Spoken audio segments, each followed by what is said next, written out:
As I've shared many times before, my daughter and myself are both on GLP-1 medications. We are both currently on compound as we have a weight loss exclusion on our insurance policy. I am a small business owner, and I hear a lot of people on this app talk about going to your HR and insurance departments to try to convince them to add a weight loss policy onto their plan. But sometimes it's not that simple. I am in a co-employment relationship with ADP for the benefit of their workers' comp rate. We are a small business. In order for us to sustain with our risk rating because of the field that we're in, we had to go into this relationship with ADP so they cover our comp rating and our health insurance. Now, the reason I bring this up is open enrollment is right around the corner. So with paying out of pocket and the uncertainty of compound, I reached out to our HR department at ADP and I asked, do we think that any of the policies we are offered are going to have weight loss coverage for the upcoming year? She said she would reach out to their brokers and see, and this is the response that I got.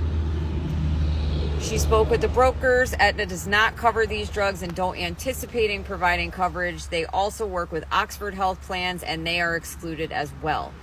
The interesting thing here is that she explains that Connecticut doesn't have a mandate that requires insurance carriers to cover weight loss medications. They're not going to cover out of the goodness of their heart. They're only covering if they are forced to by the state. So this goes way beyond PBM and insurance reform. This is at the state level. So we need our voices to be heard at the state level. The other interesting thing is when I approached this conversation with her, I specifically asked, am I allowed to shop outside of the ADP platform and still get the benefits of the comp insurance? And she was very clear in here that the health benefits are part of the total source offerings. Basically meaning that if I am in that package, it's part of that package. And she would caution me against obtaining other plans to cover these drugs because I did imply that I would start looking elsewhere because they may result in greater renewals, as our employees have experienced. What I neglected to tell her that as the business owner, I am also the employee that is experiencing this incredible expense.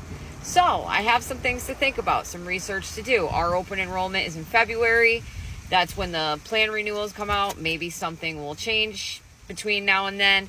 But I just want to let everybody know, yes, talk to your HR department, talk to your employer, but sometimes it goes beyond them. Sometimes this needs to be heard at the state level. We need our voices heard. We need to get loud about this. Write your state senators, advocate for yourself. More needs to be done.